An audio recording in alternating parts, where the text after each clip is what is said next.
नमस्कार, आपल्या सगळ्यांचं स्वागत आहे आपल्या एका छानशा हिरव्यागार व्हिडिओमध्ये. तर हिरवागार व्हिडिओ मी का म्हणते, तर तुम्हाला व्हिडिओमध्ये पुढे समजणार आहे आणि सगळं हिरवं हिरवगार दिसणार आहे.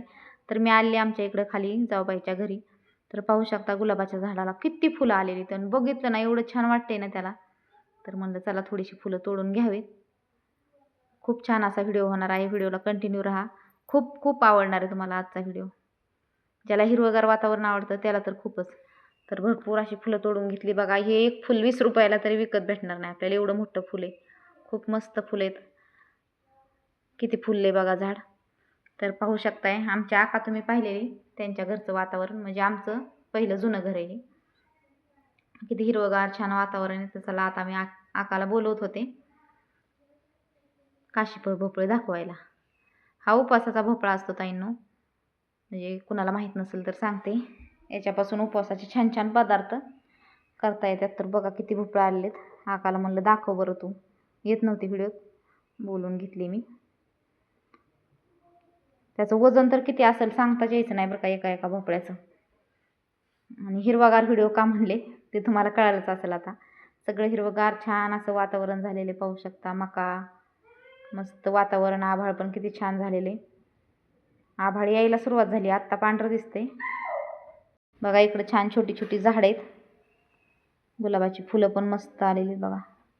बटन गुलाब, कर्दळीला फुलं लागलेली तिकडं. चला मासं धरणारी पोर आहेत. कोणाला मासं पाहिजे असलं तर घ्या. हो आणखी काही खरंच की खरं मोठं मासच आहेत का? कुठं गावलं? चारी तिन्ही आलं, एक मोठा राहिलाय. ते लय मोठा आहे, शेवले मोठा आहे. कुठं धरलं चला बघू आपण. नाही म्हणू का मी कुठं होतो? मोन्या नाही पाळीत, तुम्हालाच लय नाद आहे. सगळ्यात मोठा तो लय मोठा, तो आवडत गावलाय मोठा काय होतो. मोठाच लय पळतोय तो मोठा. मोठा नाही काय दिख. राहू दे राहू दे राहू दे.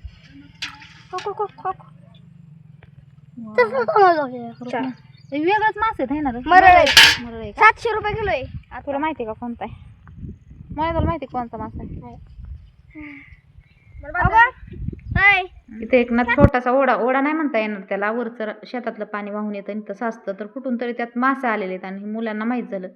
तर बघा मस्त मासे धरायचं चाललंय निसर्गाच्या सानिध्यात. किती हिरवगार आहे बघा. इकडं गाई चारायचं चाललंय. हे म्हणजे पडीक शेत असल्यामुळे इकडं सगळं हिरवीगार झाडं आलेली त्यात. तर मस्त चाललंय आता ह्यांचं मासे धरायचं. उतरू नका म्हणत होते पाण्यात, तरी पण उतरून चाललं होतं. म्हणलं चला सुट्टी तर घेऊ द्या आनंद. मग मी लक्ष देत उभा राहिले थोडा वेळ.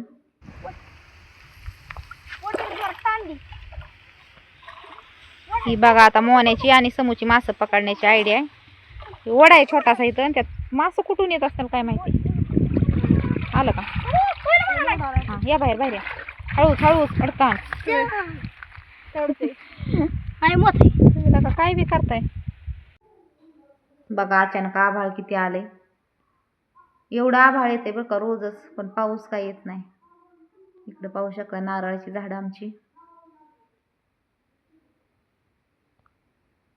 मस्त अगदी कोकणात आल्यासारखं वाटते का नाही हिरवगार. तर झालंय मुलांचं मासं धरायचं जायचंय आता, त्यांना मी आवरायला सांगितलंय. तर व्हिडिओ कसा वाटला आपला हे कमेंट करून नक्की सांगत जा. व्हिडिओ असेच पाहिला गावाकडचे आवडत असेल लाईक शेअर सबस्क्राईब करायला विसरू नका. बघा किती नारळ लागले ते एका एका झाडाला. भरपूर झाड आहे तिथल्या आकाश त्यांच्या घरी पण. हे सफरचंदाचं झाड आहे बघा. याला एकदा सफरचंद पण आले होते बरं का 2-3. आता सध्या नाहीत फळं, मस्त सफरचंद आले होते. हे सुपारीचं झाड आहे समोर जे दिसतंय ना उंचच्या उंच, ते सुपारीचं झाड आहे. सगळी झाडे तिथं पण. कर्दळीला पण फुलं आहेत, गुलाबाला कळ्या फुलं सगळे बघा. कर्दळ भरपूर दिवसातून बघितली कर्दळ. शक्यतो कर्दळीची झाडं म्हणजे आता पहिली ना भरपूर असायची, आता नाही बघायला राहिली कुठं कर्दळ. इथं बघा मिरचीला एकच मिरचीचं रोप उगवलं असेल अंगणातही, तर किती मिरची आली त्याला.